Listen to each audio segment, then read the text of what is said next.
I'm taking a video. So this is all the old injectors. Leaking like this.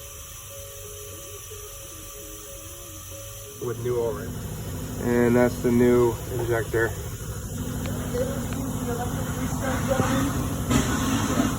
That one's not working right there, Mike. They're gonna have battery powered fucking brands.